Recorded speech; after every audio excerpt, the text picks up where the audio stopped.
Welcome to the Deep Dive, where we take a figure from history so monumental that their name has become this simple, really misleading summary of their life. We are talking about a monarch who created a colossal empire, who transitioned his state from, a regional principality to a world power. And at the same time dismantled his own stability through sheer, unchecked paranoia and terror. Today, we are wrestling with Ivan V. Vasilievich. For 5 whole decades, he ruled Muscovy. And yet, for centuries, the only thing the West has really called him is the Terrible. Yeah. Our mission today is to cut through that simple, that damning label and explore the staggering contradictions. We've looked through a massive stack of sources. Everything from early governmental decrees and complex siege tactics all the way to forensic analyses of his actual remains. Our goal for you, the learner, is to synthesize these competing narratives. The brilliant architect of the centralized Russian state versus the unstable, murderous despot who killed his own heir. We need to follow the path he took from a promising young reformer to the ultimate symbol of Russian autocracy. And we have to start where all the confusion and, frankly, the historical bias begins. That name. Let's analyze what the original Russian word for his epithet truly reveals about his historical role. Let's begin at the dictionary, then. When we say Ivan the Terrible, we're using an English word that has evolved to mean, defective, evil, or just plain bad. Right. But we know that's a severely archaic and, at the end of the day, a misleading translation of the Russian Grozny. That nuance is the absolute starting point for any analysis of Ivan IV. I mean, if you walk away with just one key insight, let it be this one. Okay. The translation is where the Western narrative, which was often rooted in political opposition, just went completely off the rails. When the epithet was applied to Ivan in the 16th century, it did not carry the modern negative connotation at all. So if it wasn't a condemnation, what was it? Give us the precise meaning that a 16th century Muscovite subject would have understood. It was an affirmation of supreme power and capability. It meant inspiring fear or terror, but in a highly positive, formidable sense. Formidable. Exactly. Dangerous, powerful, or probably most accurately, awe-inspiring. It's a word meant to suggest a sovereign capable of immense strength who keeps order through a healthy dose of fear. Okay. We know that Vladimir Dahl, in his famous dictionary, he defined the archaic usage specifically for Tsars as courageous, magnificent, magisterial, and keeping enemies in fear, but people in obedience. That shifts the entire dynamic. It's not about moral failing, it's about political capability. Exactly. But if he was merely awe-inspiring, why did the Western powers, especially during a hostile conflict like the Livonian War, immediately seize on this narrative of a sadistic despot? Wasn't this rooted in some truth about his temperament, or was it purely political spin? Well, it was a blend, but the political element is just undeniable. The sources confirm that the negative image gained significant traction because of politicized Western travel literature of the time. Right, the propaganda machine. Anti-Russian propaganda during the Livonian War seized on the ambiguity of the name to portray him as this unpredictable, almost oriental tyrant. They took Grozny and translated it to the most negative term available to justify their own foreign intervention and containment. So the translation was a weapon. It was an intentional tool of foreign policy, not some neutral descriptor of his personality. That sets the stage perfectly for understanding his traumatic origin story. He succeeded his father, Vasily III, in 1533 when he was just 3 years old. And he was effectively an orphan by age 8. In 1538, his mother, Elena Glinskaya, died, and it was very likely she was poisoned by rival factions. Wow. This left a vacuum, and the most powerful noble families, the boyars, immediately rushed in to seize control of the regions. This period of the boyar feuds is crucial, isn't it? Because it seems to lay the psychological groundwork for his later deep-seated paranoia against the aristocracy. Absolutely. The feuding families, particularly the Shusky and Belsky clans, fought ruthlessly for control of the court and the state. And the sources confirm that during this critical, formative time, Ivan and his younger brother Yuri were subjected to just profound neglect. He wasn't just neglected. From what I read, he felt utterly unprotected and humiliated. His own words in his famous and famously debated letters to the defected boyar Andrei Kurbsky are probably the most visceral evidence of this trauma. Right. The authenticity is debated, but the narrative is what matters here. Whether they're entirely authentic or highly stylized, this narrative dominated his consciousness. He claims, My brother Erie of blessed memory, and me they brought up like vagrants and children of the poorest. What have I suffered for want of garments and food? That experience of being the rightful heir, yet being treated with contempt by these self-serving nobles who are supposed to serve him, that must have fostered an unshakable belief in the treachery of the hereditary aristocracy. Correct. That foundational trauma was the crucible. It led to his absolute conviction that state stability required absolute centralized authority, answerable only to God, and certainly not to squabbling nobles. That changes definitively in 1547. Not only did he assume control, but he changed the game by changing his title. At 16, he was crowned at the Cathedral of the Dormition, and he took the title Tsar and Grand Prince of all Russia. Mm-hmm. Why was dropping Grand Prince for Tsar such a powerful, even revolutionary political statement? It was a declaration of theological and geopolitical supremacy. The old title, Grand Prince, it just implied a regional leader or maybe a subordinate among equals. Right. The title Tsar, derived from the Roman Caesar, immediately connected him to the great imperial traditions of Byzantium and Rome. And critically, it was also the term used in Russian sources for the Tatar Khan. So he was equating himself with the most formidable rulers of both East and West, simultaneously declaring Muscovy the successor to Byzantium and the Golden Horde. Exactly. The political effect, as historian Janet Martin notes, was to elevate Ivan's position far beyond that of a mere king. And the religious implications. Oh, they were profound. By linking himself to the heavenly Tsar, which is Christ, and to Old Testament kings, he cemented his role as a divinely appointed leader. This concept of divine, absolute autocracy benefited every single Russian ruler who came after him. And this relentless search for ultimate legitimacy led to the fabrication of a grand, mythological family history. Right, like so many other European monarchs of the era, Ivan commissioned and promoted these mythological genealogies, notably the tale of the princes of Vladimir. Mm-hmm. This tale traced the Rurikid lineage all the way back to a fictional connection with the Roman Emperor Augustus via an alleged brother named Prus. These were deliberate, intentional efforts to solidify the status of the Russian monarch as comparable to any ruler in Europe, countering that notion that Muscovy was some peripheral barbaric state. It is deeply ironic that this newly crowned, divinely authorized and deeply traumatized Tsar begins his reign not with retribution, but with bureaucracy, law, and modernization. Mm-hmm. The early years, the chosen council era, are marked by systematic state building. Let's unpack the initial structural changes Ivan implemented to create the modern Russian state. The genius of Ivan IV is found right here. The man who later destroyed the state began by laying its solid legal and administrative foundations.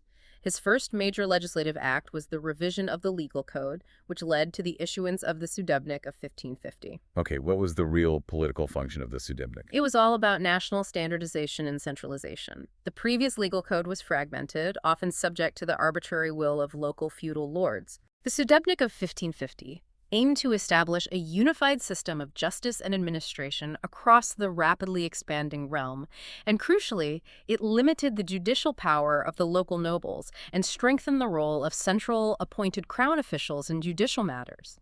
It guaranteed that the Tsar's will, via his functionaries, was enacted universally. So he was building up royal power while simultaneously introducing what looked like consultative structures. It's a bit of a contradiction. Precisely. He established the Zemsky Sobor, often seen as the first Russian parliament of feudal estates. It was a consultative assembly that drew representatives from various classes, nobility, clergy, townsmen. He also governed closely through the chosen council, a body of trusted advisors.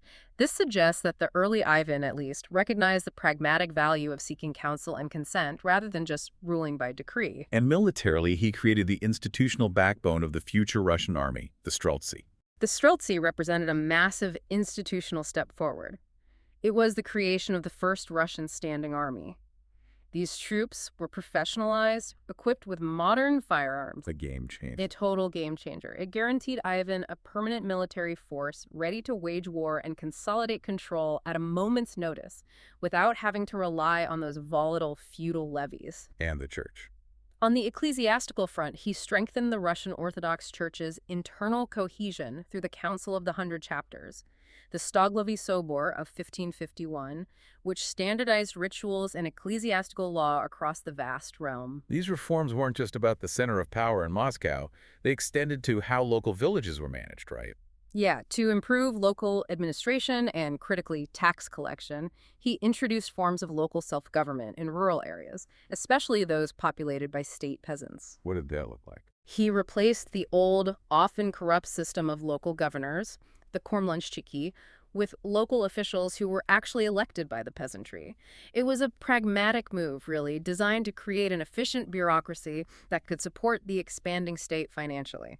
That focus on modernization extended into cultural life, but not without some pretty dramatic resistance. His attempt to import the first printing press seems like a clear clash between the forces of progress and entrenched interests. Oh, it's a fantastic anecdote. It really demonstrates the difficulty of centralized change.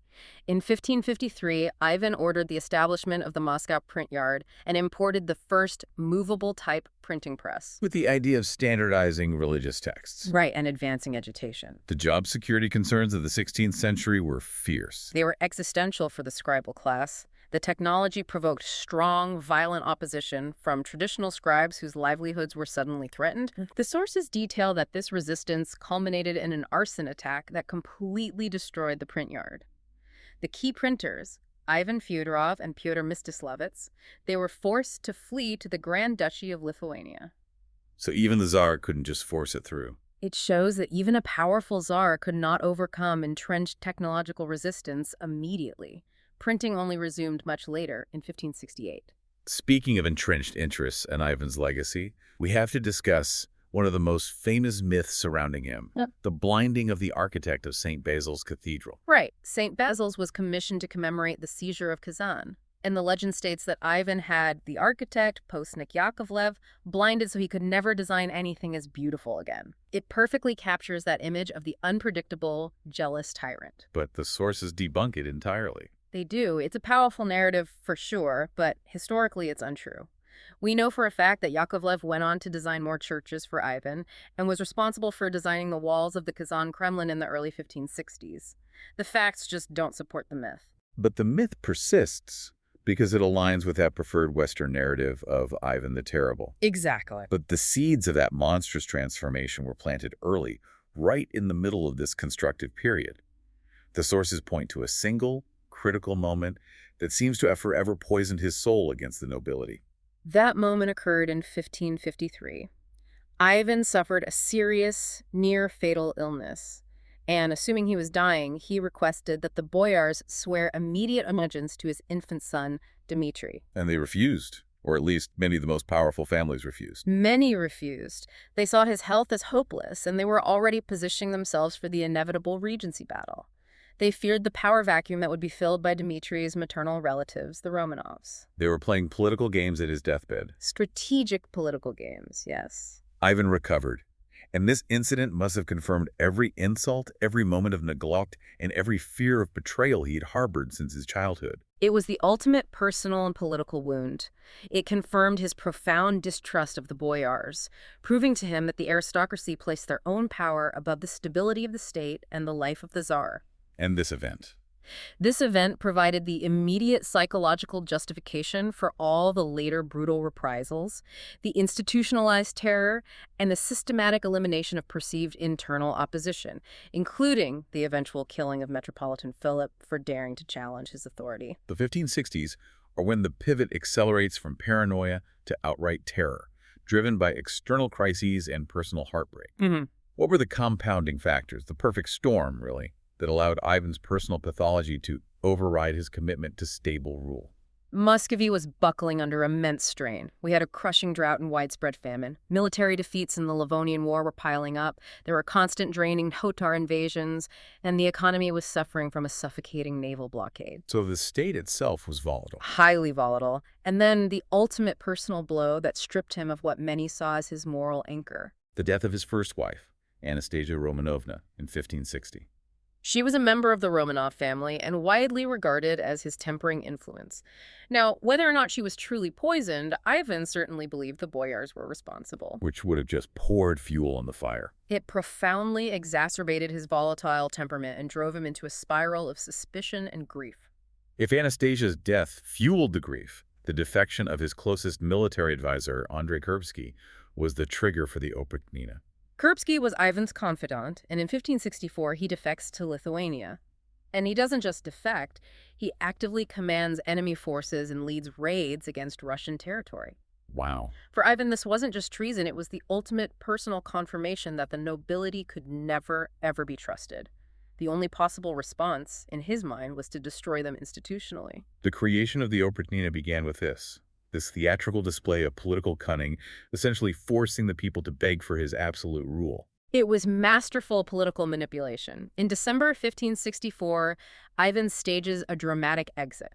He leaves Moscow for Alexandrova Sloboda and announces his abdication, citing alleged embezzlement and treason by the aristocracy and clergy. And the boyars panicked. They immediately panicked, fearing instability and public revolt. They sent envoys begging him to return. And Ivan used this leverage to demand absolute power. Precisely.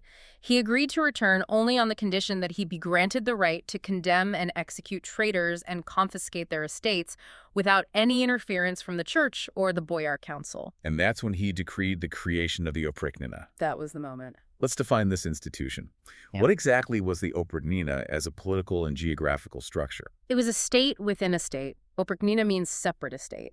Ivan carved out a vast, separate territory, often encompassing the wealthiest lands, especially in the former Novgorod Republic, over which he held exclusive, personal, and unchecked control. And the rest of the country? The rest of the country was called the Zemshchina, and it was ruled nominally by the boyar council. And the Opryshniki were the instruments of this institutionalized terror. They were Ivan's personal guard and security police, originally 1,000 strong, headed by Malyuta Skuratov. They were instantly recognizable in black attire, carrying dog heads and brooms on their saddles. To symbolize their mission. To symbolize their role in sniffing out and sweeping away treason. They were above the law, enjoying extreme privileges, and dedicated to the systematic purging of the old princely clans through execution, exile, and forced tonsure. Which was basically political death. It permanently stripped a noble of their power and status by forcing them into monastic life. The sources detail not just the human cost, but the devastating economic consequences of this unbridled oppression. The economic disaster was comprehensive. Because the Oprichniki lacked any accountability, their seizures were just catastrophic for the rural economy. Contemporary accounts highlight the level of unsustainable extraction. They note that the Oprichniki forced peasants to pay in 1 year as much as they used to pay in 10. That level of immediate extraction destroys the productive capacity of the land. It leads directly to famine. It guarantees ruin.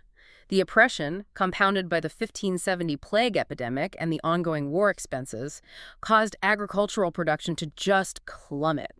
The sources indicate that this economic collapse led to the price of grain increasing roughly tenfold across Muscovy. Laying the groundwork for the time of troubles. The absolute foundation for it, yeah. The darkest moment of the Oprichnina era, and the one that really cemented Ivan's reputation as the terrible Tsar, was the sack of Novgorod in 1570. Ivan grew convinced, likely based on his paranoia, that there was a noble plot in Novgorod, a city with a history of democratic independence and wealth to defect to Lithuania. A plot that probably didn't exist. Modern historians strongly doubt this plot ever existed. But the resulting massacre was horrifyingly real. For 5 weeks, the Oprichniki raided, tortured, and pillaged the city and the surrounding villages.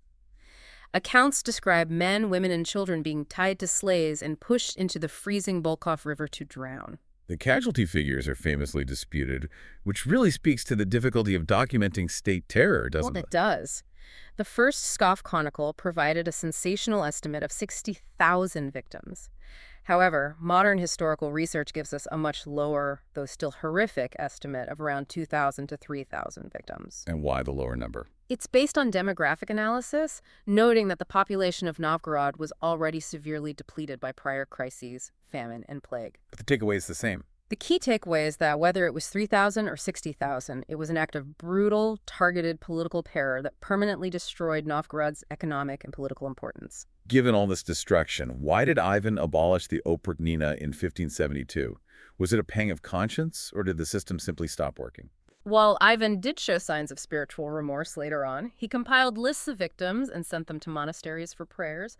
The primary motivation for abolition was pragmatic. Which was? Stark military failure. The Crimean Tatars exposed the fatal flaw in his design. Exactly.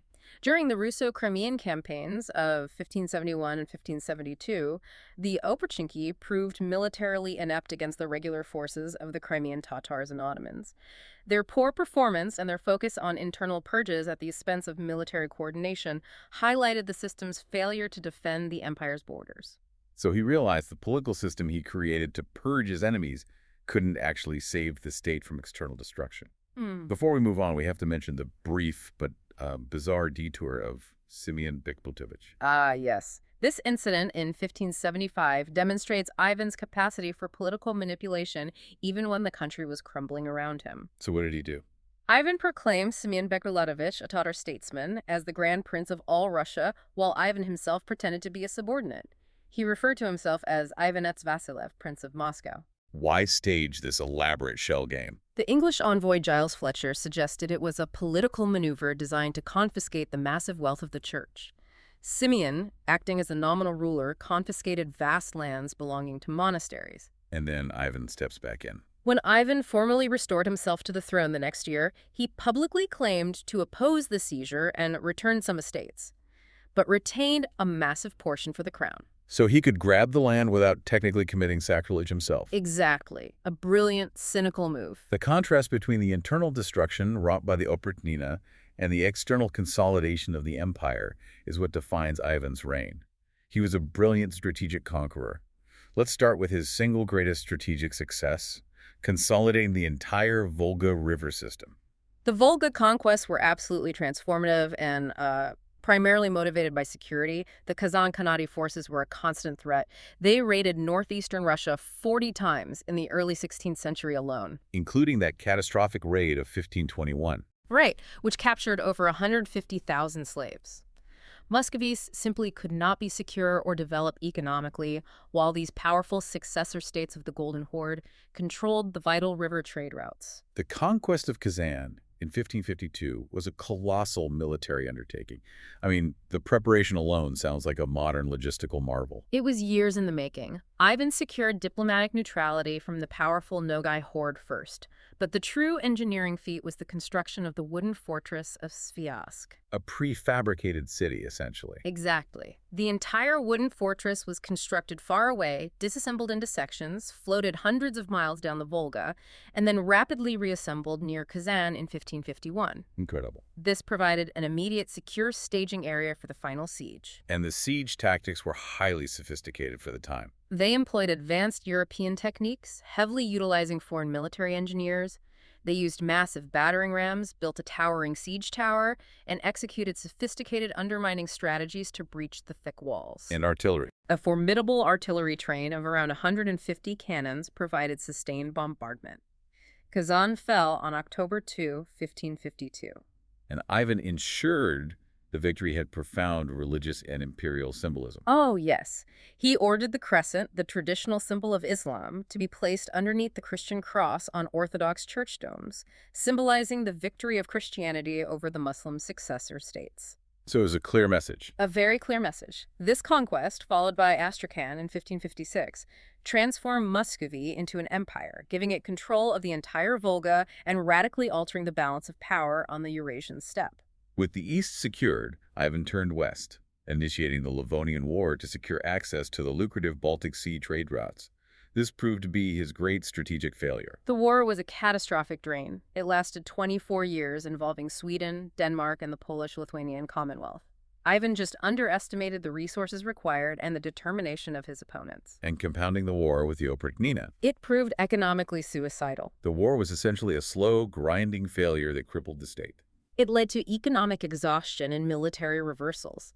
By the late 1570s, he was facing the military genius of Stephen Bathory, the Polish-Lithuanian monarch. Who was highly effective. Bathory launched highly successful major offensives, recapturing key cities like Polotsk and Veliky Luki, and initiating the massive siege of Pskov in 1581. Sweden, too, recaptured critical territories like Narva. And the final treaties stripped Muscovy of any potential gains. The war concluded with the Truce of Yam-Zapolsky and the Truce of Plessa. Muscovy was denied direct access to the Baltic Sea. The economic devastation and military defeat in the West cemented the preconditions for the time of troubles that followed his death. Let's pivot back to the south, where the fatal flaw in the Oprichnina design was exposed. The the Crimean raids. The most devastating example was the Fire of Moscow in 1571. The southern border was chronically vulnerable. Devlet Ottogray led a massive 40,000-strong Crimean Ottoman army into Muscovy. And Moscow's defenses were thin. Because Ivan had his best forces tied up in the pointless Livonian campaign, and his remaining oprichniki were focused on internal purges, Moscow was defended by a mere 6,000 troops. And the city was essentially incinerated. The Crimean force entered virtually unopposed and set the suburbs on fire, which spread quickly and burned most of the city down. Casualty estimates are huge, ranging up to 80,000 dead or captured. This was an immense national humiliation that demonstrated the state's weakness. But the very next year, 1572, they rallied for the great defensive victory at Molota. What tactical shift made the difference? The key was unified command under Prince Mikhail Vorotinsky, utilizing forces that were no longer divided into the feuding Oprichnina and Zemshchina armies. And they used better tech. They leveraged superior technology, specifically firearms and field fortifications called gulie gorods. Walking cities. Literally walking cities, movable, fortified wagon structures that provided defensive cover against the highly mobile Tatar cavalry. This defensive strategy worked perfectly. After the Tatars broke the initial defensive line, Vorotinsky's main army flanked them, leading to a decisive battle near Molody where the Tatars were completely defeated. A monumental victory. It saved the southern frontier and forced the Tatars to curtail their large-scale raids. But the tragic and utterly characteristic postscript to that victory is pure Ivan the Terrible. Despite saving the realm, Ivan, sitting far away in Novgorod, grew suspicious of his brilliant and popular commander. Vorotinsky was subsequently arrested, tortured, and killed. Unbelievable. It demonstrates Ivan's incurable paranoia. He would rather kill the man who saved his empire than risk the possibility of a successful, popular commander challenging his divine authority. Finally, let's look briefly east. The beginning of the Russian expansion into Siberia. This expansion was unique because it began during Ivan's reign, but as a private venture. In 1558, Ivan granted the wealthy Stroganov merchant family permission to colonize lands along the Kama and later the Tura and Tobol rivers. They acted as private imperial contractors. They did. Facing raids from Khan Kuchum of Sibir, the Stroganovs hired the famous Cossack leader Yermak Timofeyevich around 1577. And his campaign was a huge success. Spectacularly successful. He defeated the Siberian army and claimed the massive territory for Russia. Yet even this success highlights Ivan's late reign failures. Yermak claimed Siberia and sent word for reinforcements.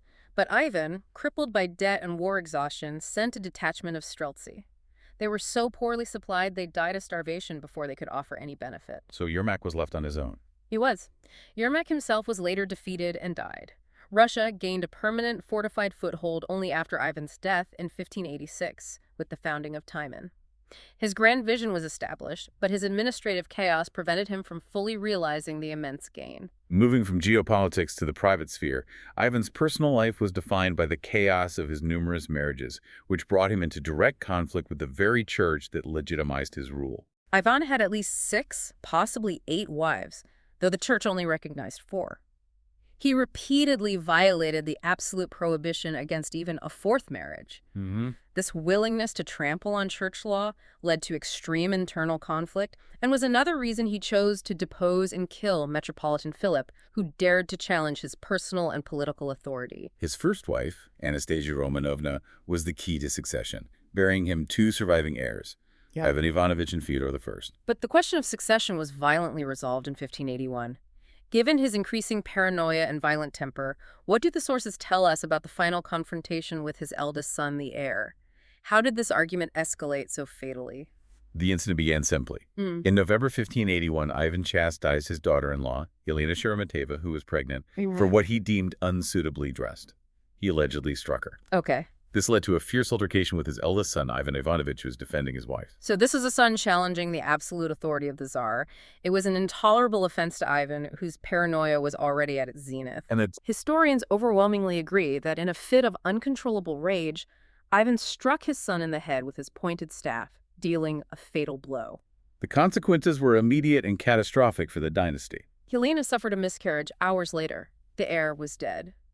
This single act of violence left the throne to the politically weak middle son, Fyodor I, whose childless death just 17 years later ended the centuries-old Rurik dynasty and initiated the devastating political crisis known as the Time of Troubles. The iconic image we carry of this event, that moment of immediate horror and regret, is often influenced by the famous Ilya Repin painting.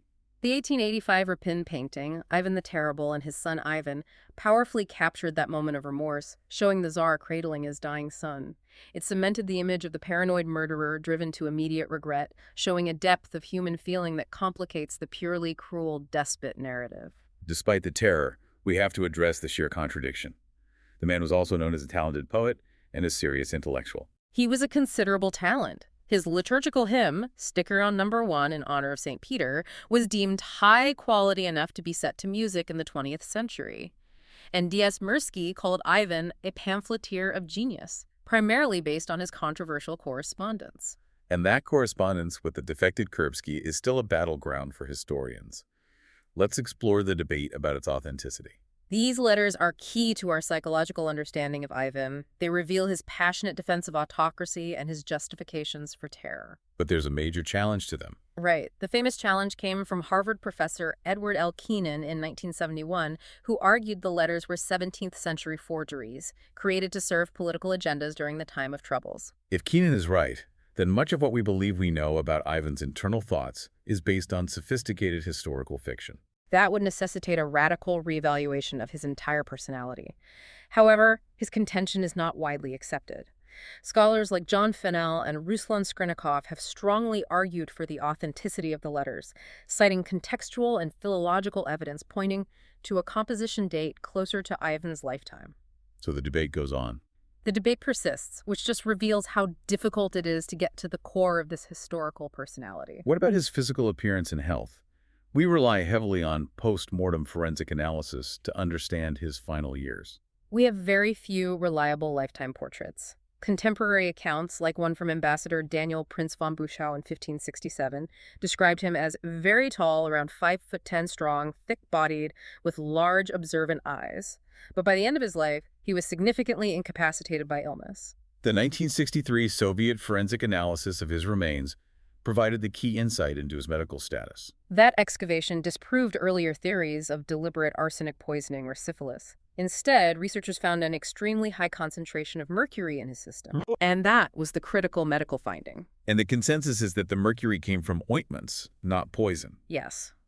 The high mercury content was attributed to ointments used to treat chronic, debilitating bone diseases in his later years. The analysis confirmed that while he was athletically built in his youth, he suffered profoundly in his final years and could barely move by the time of his death. This physical suffering and the resulting neurotoxic load of mercury are critical links back to his behavior, the increasing paranoia and the fits of rage. Absolutely. Chronic pain combined with the psychological effects of neurotoxins could have played a profound role in exacerbating his existing psychological malignancy and political paranoia. It adds a medical layer to the story of the tyrant. Ivan died from a stroke on March 28, 1584, while playing chess with Bogdan Belsky. He was succeeded by the weak Fyodor I, whose title nonetheless reflected the vast imperial vision Ivan had achieved. His elaborate grand title at the end was meant to convey his massive achievements. The great sovereign, Tsar and Grand Prince Ivan Vasilyevich of all Russia, Tsar of Kazan, Astrakhan, dominator of all the Siberian lands, lord of the land of Livonia, and many, many more. It was a monument to expansion, despite the internal cost. So we've established that Ivan was both an architect and a destroyer. What is the enduring, structural, and political legacy of his 5 decades of rule? Well, Ivan completely altered Russia's governmental structure. He cemented the character of modern Russian political organization. The core legacy is the firm establishment of Tsarist autocracy and despotism, a system that faced few serious challenges until the 19th century. His internal terror, the oprichnina, achieved a key structural goal by curbing the power of the traditional nobility. It did. The terror was a political tool to afford him personal protection and, more importantly, to curtail the traditional hereditary power and rights of the boyars, particularly the Mesnishist vote system. By eliminating the 5 major families who could challenge his authority, he cemented the Tsar's authority as absolute and unquestioned. And, of course, the expansion.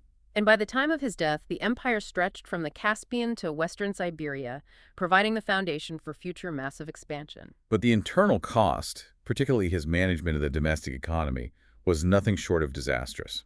The sources are clear. His management was catastrophic. The long, expensive wars, the systematic seizures by the Oprichnina, and the resulting raids led to extreme resource depletion and widespread poverty.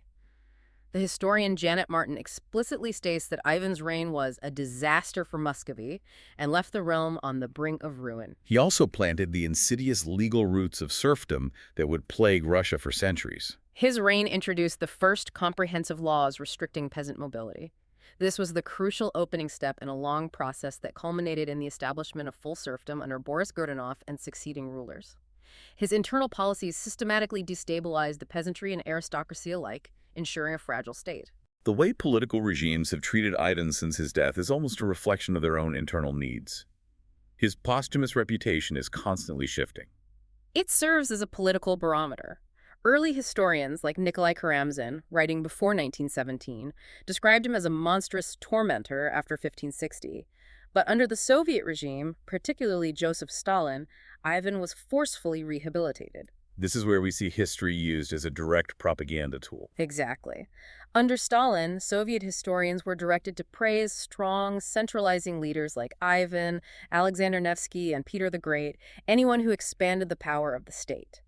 The historian Robert Whipper in 1922 reassessed Ivan as a monarch who loved the ordinary people and praised his reforms, effectively whitewashing the terror. And this led directly to Sergei Eisenstein's famous film, Ivan the Terrible. The film was personally supervised by Stalin. He praised Part 1, which celebrated Ivan as a resolute consolidator, but he suppressed Part 2 until 1958 because it portrayed Ivan suffering pangs of conscience, which Stalin found unacceptable. And Stalin's quote about him: "It's chillingly utilitarian."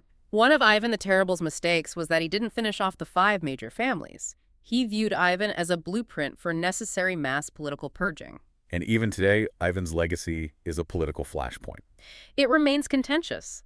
A campaign to grant him sainthood was opposed by the Russian Orthodox Church. More recently, the official unveiling of the first statue of Ivan the Terrible in Orel, Russia, in 2016 led to international controversy, with critics equating his rehabilitation with a modern embrace of unchecked autocracy and strongman rule. So, we return to the duality.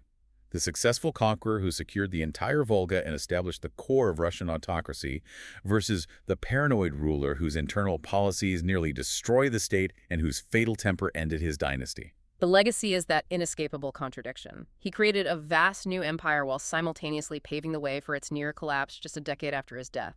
His reign demonstrates how successful expansionism, when divorced from stable, rational internal administration, becomes self-defeating. As we wrap up this deep dive, you, the learner, are left with the full picture, including that critical forensic detail from 1963.